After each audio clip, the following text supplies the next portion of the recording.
কিশোরী মেয়ে মাগুরাতে এই জুলুমের শিকার হলো। আমরা অত্যন্ত দুঃখের সাথে জানাচ্ছি, পত্র পত্রিকা এবং অন্যান্য মিডিয়াতে যা দেখলাম, বৃহস্পতিবারের পর থেকে গত রাত পর্যন্ত 12টা পর্যন্ত কোনো আসামিদের বিরুদ্ধে কোন রকম ব্যবস্থা গ্রহণ করা হয় নাই। মাগুরাতে প্রতিবাদী জনতা মাঠে নেমেছে।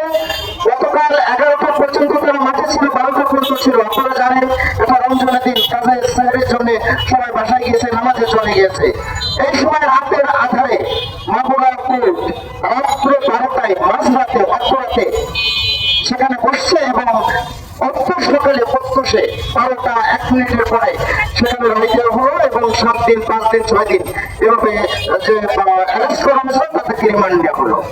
আমার প্রশ্ন হলো, 5 আগস্টের পরবর্তী যে সরকার, বিপ্লবী সরকার, এবং যে সরকার আসছে মানবাধিকার নিশ্চিত করার প্রত্যয় নিয়ে, অধিকার নিয়ে বৈষম্যের বিরুদ্ধে সংগ্রামের স্লোগান নিয়ে, সেই সরকারের মাননীয় স্বরাষ্ট্রমন্ত্রী জাহাঙ্গীর সাহেব এবং স্বরাষ্ট্র সচিব অত্যন্ত সাহসী, যোদ্ধা এবং সংগ্রাম নামিত যা সিংহ সাক্ষর জনাব নাসিমুল গনি, সেই মন্ত্রণালয়ের দিনে স্বরাষ্ট্র থাকা সত্ত্বেও কিভাবে বৃহস্পতি শুক্র শনি রবি 4টা দিন চলে গেল, আসামিদের কোনো কিছু করা গেল না। আমরা এই ঘটনা নিন্দা করছি। আমরা নির্ভয় সহ্য করেছি, চোখে অস্ত্র বুকে তুলেছি, কিন্তু এই সরকার আমাদের সরকার। আমরা এই সরকারকে কোন রকম সময় দিতে চাই না, কোন রকমের কৈফিয়ত আমরা শুনতে চাই না, কোন রকমের ব্যর্থতা আমরা দেখতে চাই না।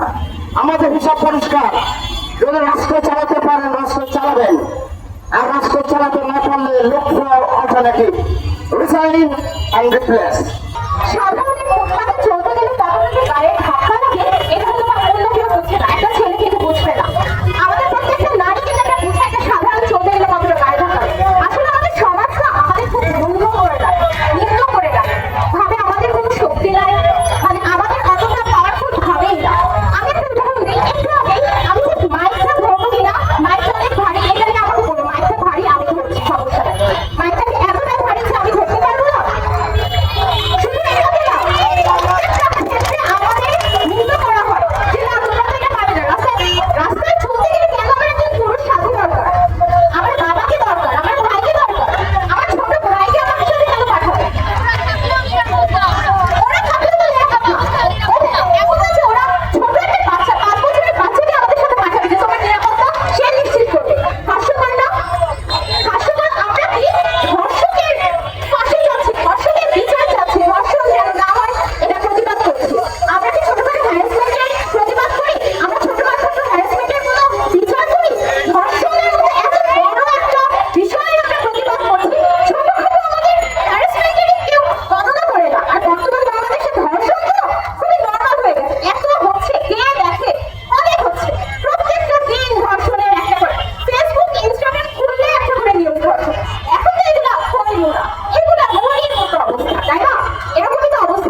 আসি নাই। আমি বিচারের দাবিতে চাইতে আসছি সোহাগী জাহাল তনু। আমি বিচার চাইতে আসছি সিলেটের এমসি কলেজে সে ধর্ষিত শিক্ষার্থী। আমি বিচার চাইতে আসছি নোয়াখালীর নুসরাতের। আমি বিচার চাইতে আসছি মুনিয়ার। কেন? কারণ হচ্ছে আমরা যখন এরকম একজন সিলেক্টিভ মানুষকে নিয়ে কথা বলি তখন আমরা আগের ইনসিডেন্ট গুলো ভুলে যাই। আরেকটা কথা আছে, জাস্টিস ডিনাইড ইজ জাস্টিস পারে। এটা আমাদের সাথে হয়, কিন্তু আমরা এটাও চাই না যে জাস্টিস এত দ্রুত করা হবে যে ভুল আসামি বিচারের শিকার হবে। আমরা খুব সামান্য একটা দাবি নিয়ে আসছি, সেটা হচ্ছে যথাযোগ্য এবং ন্যায্য বিচার। এই সামান্য দাবিটা জানানোর জন্য আজকে প্রত্যেকটা শিক্ষা প্রতিষ্ঠানে শিক্ষার্থীরা যেখানে তাদেরকে ক্লাসরুমে থাকার কথা সেখানে আগে উত্তপ্ত দুপুরে আপনাদের সামনে হাজির হচ্ছে শুধু এই কাকুতি মিনতি জানানোর জন্য। এই সামান্য জিনিসটা আজকে স্বাধীনতার 49 বছর পরও আমাদের মুরব্বীরা আমাদেরকে দিতে সক্ষম হয় নাই। এই যে অধিকার সামান্য একটু রাস্তাতে আপনি যদি একটা মেয়েকে জিজ্ঞেস করেন তার জীবনে সবচেয়ে বড় স্বপ্ন কি, সে বলবে না আমি অনেক বড় বাড়ি গাড়ি চাই। সে বলবে আমি রাত 10টায় আমার এলাকাতে একটু হেঁটে দেখতে চাই রাতের ঢাকাটা কেমন, রাতের সিলেটটা কেমন, রাতের চট্টগ্রামটা কেমন, রাতের রংপুরটা কেমন। এই সামান্য জাস্টিসটা যদি আমরা না করতে পারি তাহলে শুধুমাত্র ফাঁসির দাবি যে মব জাস্টিস বা মব ইনজাস্টিস করা কোনো অর্থ নাই। এই কারণে আমি মনে করি এবং আমি মনে করি আমার অধিকাংশ শিক্ষার্থী বন্ধুরা তা মনে করে শুধুমাত্র একটা ফাঁসির দাবি দিয়ে আমরা আসি নাই, আমরা আসছি বিচার ব্যবস্থা সংস্কার করার দাবি জানাতে। এবং যদি এই অভ্যুত্থান পরবর্তী সময়ে এই বিচার ব্যবস্থা ঠিক না হয় তাহলে আমরা যত গলাবাজি করি আর যত ফুটেজ খাই দিন শেষে এটাতে আমাদের কারো কোনো লাভ নাই। আমাদের পরবর্তী প্রজন্মকে আমাদের পূর্ববর্তী প্রজন্ম যেটা করে যেতে পারে নাই, আমরা চাই আমাদের পরবর্তী প্রজন্মকে এরকম একটা সমাজ দিয়ে যেতে যেখানে একজন মেয়ে কিংবা একজন ছেলে কিংবা সে যেই হোক তার গায়ে টুপি থাকুক, তার গায়ে বোরকা থাকুক, তার গায়ে সালোয়ার থাকুক, সে স্লিভলেস করুক, সে রাত 12টায় এই শহর দিয়ে সুন্দরভাবে একা হেঁটে যাবে এবং বলতে পারবে এটাই আমার বাংলাদেশ।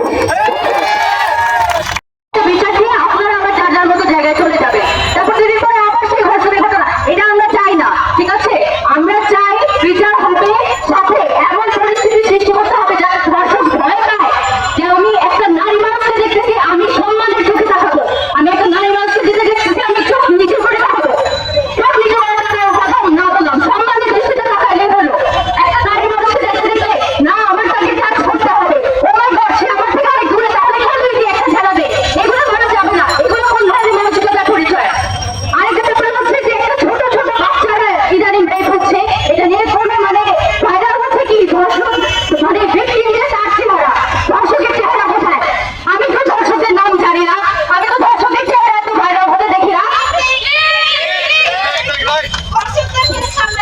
ধর্ষকদের চেহারা সামনে আনতে হবে, ধর্ষকদেরকে বিচার, এত বিচার আমি বুঝি না। যে যেটা বললো Westphalia, I am sick of Westphalia, এটা বাংলাদেশ। এখানে ধর্ষকদের এভাবে বিচার দিতে হবে যেভাবে আমরা যাবো, আমি কি একটা বলবো ধর্ষককে? ধর্ষকদেরকে রাস্তার মাঝখানে আনায় ওদের আমরা মাঝখানে যাবো, যেভাবে হোক ওদেরকে শাস্তি দিতে হবে যাতে পরের বার তারা সফল হওয়ার আগে ইভেন ডিসরিসপেক্টফুলি তাকানো লাগে না। তিন মাররা, চার মাররা, অনেক সময় পার হয়ে গেছে, 5 আগস্ট পার হয়ে যাচ্ছে, 1 বছর হয়ে যাচ্ছে অলমোস্ট। সময় আসছে আমাদেরকে পরিস্থিতিটা ঠিক করার, অ্যাটলিস্ট নারী জাতিরা যাতে মানুষের মতো বাঁচতে পারে এটার অধিকারটা আপনাদের আমাদের নিশ্চিত করা উচিত। I think we deserve at least that much. এটা বলে শেষ করছি, থ্যাংক ইউ ভেরি মাচ। 24-এর এত গণ অভ্যুত্থানের পরে এই বাংলাদেশে কেন চেয়েছিলাম যেখানে আমার মা বোনেরা নিরাপত্তাহীনতায় ঢুকবে। 2000 রক্তের বিনিময়ে, 2000 তাজা রক্তের বিনিময়ে, শহীদের বিনিময়ে আমরা এই স্বাধীনতা অর্জন করেছিলাম। এই স্বাধীনতার পরে সবার যে একটা আকাঙ্ক্ষা ছিল আমরা সুখে শান্তিতে বসবাস করবো, নিরাপত্তাহীনতায় ভুগবো না, সেই নিরাপত্তাকে আমরা কি অর্জন করতে পেরেছি? আমরা পারি নাই। তাই আজকে এই মঞ্চ থেকে আমরা ভূগোল পরিবেশের পক্ষ থেকে জানাতে চাই, দর্শকদের বিচার অতি সত্তর অনবিলম্বে কার্যকর করতে হবে। এদের বিচার প্রকাশ করতে হবে।